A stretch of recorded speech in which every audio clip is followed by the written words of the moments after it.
Un homme gentil adopte une vieille dame pauvre vivant dans une caravane sale pour lui offrir une vie meilleure. Lorsqu'elle meurt, il découvre qu'elle lui a laissé un héritage d'1 million de dollars. Il se demande où elle a trouvé tout cet argent jusqu'à ce qu'il lise la lettre qu'elle lui a laissée. Hector Hoffman ne cesse d'arrêter, essayant de reprendre son souffle. Il examine sa montre appelée rayonne de satisfaction lorsqu'il voit le nombre de calories qu'il a brûlées. La course du soir lui avait sans aucun doute été bénéfique, et il était heureux d'avoir été si soucieux de sa santé ces derniers temps. Les jours où le temps est agréablement venteux, Hector prend l'habitude de courir le soir. Il était un homme d'affaires qui travaillait principalement à domicile, et à cause de cet environnement de travail trop confortable, il avait pris beaucoup de kilos, ce qui, il le savait, ne lui faisait pas du bien. Après avoir couru pendant un certain temps, Hector s'est assis sur un banc et a bu de l'eau avant de commencer un nouveau tour. En regardant autour de lui, il a vu qu'il y avait beaucoup de remorques garées dans le quartier. Beaucoup de gens dans cette partie de la ville vivaient dans des maisons mobiles et des remorques, trouvant cela plus pratique qu'un logement permanent. Quand Hector s'est senti prêt, il a repris sa course dans le parc, et s'y est alors qu'il a remarqué une vieille femme assise sur un banc au fond.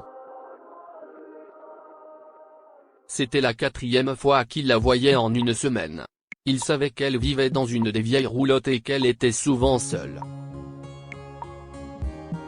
Cette femme rappelait à Hector sa grand-mère qui avait la même carrure, le même sourire doux et portait les mêmes lunettes rondes.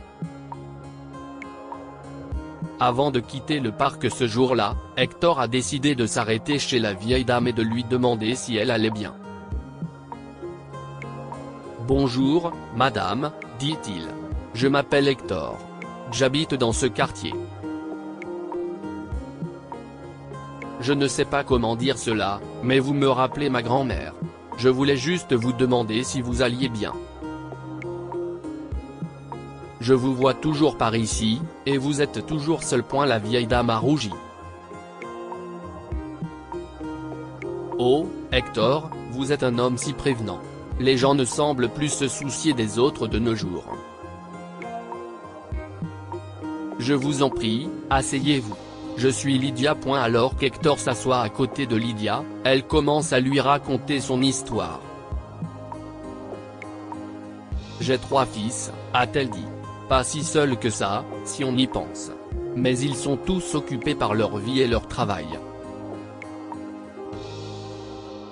J'espère qu'ils viendront voir leur mère un jour. Je suis sûr qu'ils vont se montrer, Lydia. Mais si jamais vous avez besoin de parler à quelqu'un, faites-le moi savoir. Je viens dans ce parc tous les soirs pour courir. Je serai plus qu'heureux d'écouter. Si est très généreux de votre part, mon fils. Merci. Avant de quitter le parc ce jour-là, Hector a laissé sa carte de visite à Lydia.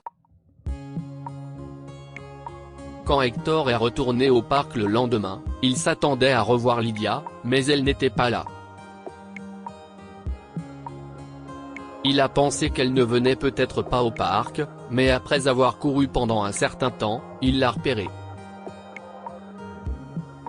Elle portait des chaussures de course et se tenait à l'autre bout du parc, regardant autour d'elle avec confusion. Lydia ? Hector a souri en s'arrêtant devant elle. « Vous allez bien ?» Lydia a redressé sa robe et s'est raclé la gorge en rougissant. « J'ai pensé que je pourrais me joindre à vous pendant que vous courrez dans le parc. Vous voyez, la marche est un excellent exercice. Je peux ?» Hector n'a pas pu cacher son large sourire après avoir vu à quel point Lydia était ravissante dans sa robe et ses chaussures de course. Bien sûr, si est parfait, Lydia, a-t-il dit en souriant. Vous êtes très belle. Allons-y.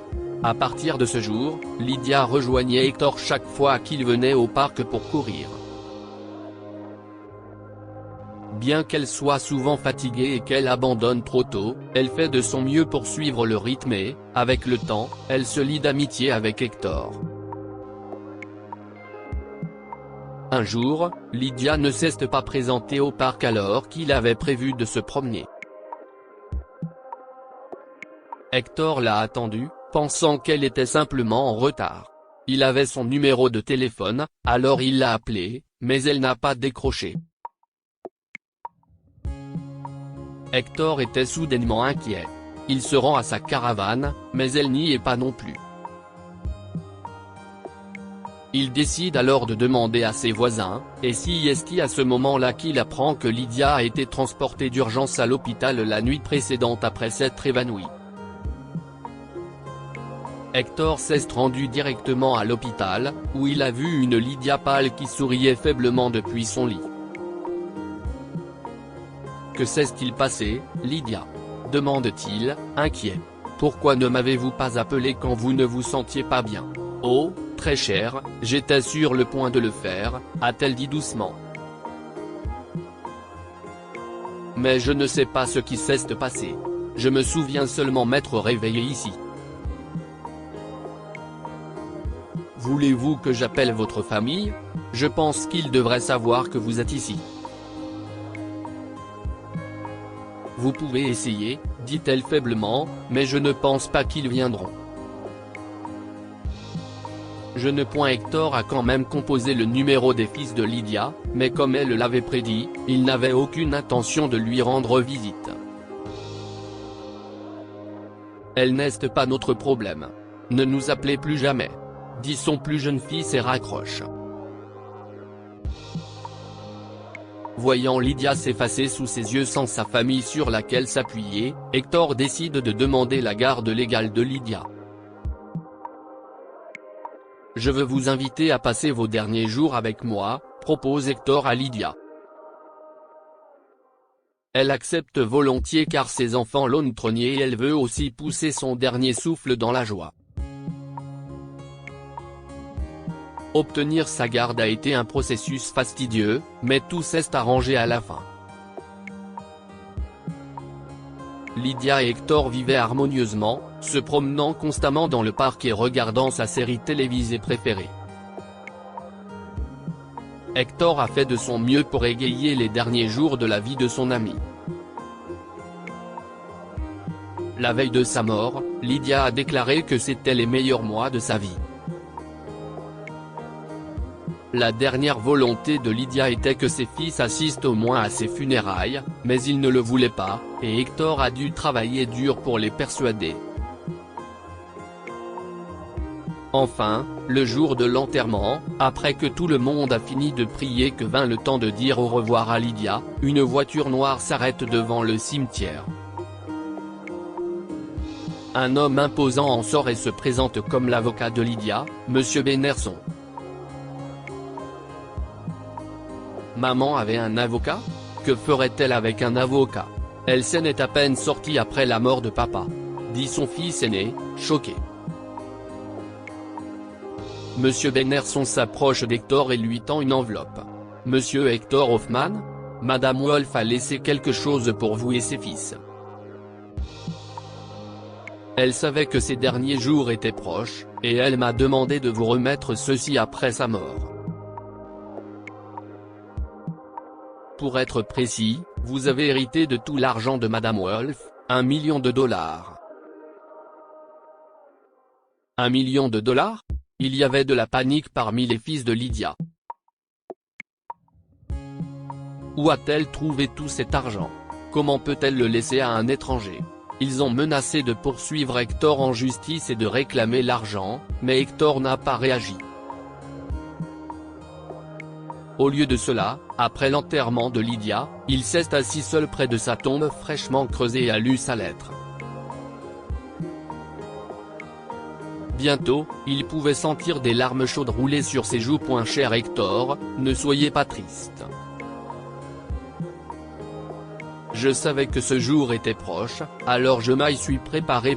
Merci beaucoup pour tout ce que vous avez fait pour moi, Hector.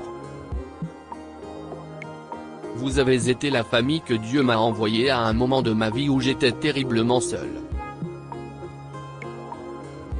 Parce que vous vous êtes occupé de moi comme une famille, je devais faire cela pour vous. J'ai économisé cet argent toute ma vie et je n'ai jamais dépensé un centime pour moi-même. Pourquoi, vous vous demandez? Parce que je ne voyais pas l'utilité. Je voulais tout donner à mes fils au début, mais ils n'ont jamais eu besoin de moi une fois qu'ils ont été indépendants. Je me contentais de la vie modeste que je menais. Je ne savais pas quoi faire de l'argent quand j'ai réalisé qu'il ne me restait que peu de temps à vivre, jusqu'à ce que je pense à vous. Vous le méritez, Hector, alors j'espère que vous l'accepterez avec gratitude. Merci d'être devenu ma famille quand j'avais besoin de quelqu'un sur qui m'appuyer. Je vous serai toujours redevable pour cela. Je vous aime, Lydia Wolf. Hector ne pouvait pas s'arrêter de pleurer. Il savait que Lydia lui manquerait toujours. Il s'est assis sur sa tombe pendant un long moment, lui disant à quel point sa compagnie lui manquerait et pleurant à chaudes larmes. Pendant ce temps, Lydia n'a pas laissé tomber ses fils. Elle leur a laissé une lettre, leur disant combien il l'avait maltraité. Et elle avait une surprise en réserve pour eux. Vous avez ce que vous méritez, les garçons. Après tout, vous ne vous êtes jamais soucié de moi et vous me détestiez pour ma pauvreté. Ne vous inquiétez pas, je ne vous ai pas laissé les mains vides. Vous pouvez avoir ma vieille caravane. Elle aura besoin de grosses réparations, mais je suis sûr que vous pourrez vous en occuper. J'espère que vous aurez une bonne vie. Avec tout mon amour, votre maman. Que pouvons-nous apprendre de cette histoire? Nous ne choisissons pas notre famille, mais nous pouvons décider qui mérite d'être appelé famille et qui ne le mérite pas. Les garçons de Lydia ne se sont jamais occupés d'elle en raison de son style de vie appauvri, alors qu'Hector l'a traitée comme une famille. Au final, Lydia a considéré Hector comme sa véritable famille plus que ses propres fils, et elle l'a récompensé pour cela. Un jour, chacun obtient ce qu'il mérite. Les fils égoïstes de Lydia ont eu ce qu'ils méritaient à la fin, rien d'autre qu'une vieille caravane. Partagez cette histoire avec vos amis. Elle pourrait égayer leur journée et les inspirer. Si vous avez aimé cette histoire, découvrez celle d'une fille qui hérite d'une vieille veste de son père millionnaire et y voit une minuscule poche cousue. Cette histoire est inspirée de la vie quotidienne de nos lecteurs et rédigée par un écrivain professionnel. Toute ressemblance avec des noms ou des lieux réels est une pure coïncidence. Toutes les images sont uniquement destinées à l'illustration. Partagez votre histoire avec nous. Elle changera peut-être la vie de quelqu'un. Si vous souhaitez partager votre histoire, veuillez l'envoyer à info@amomama.com.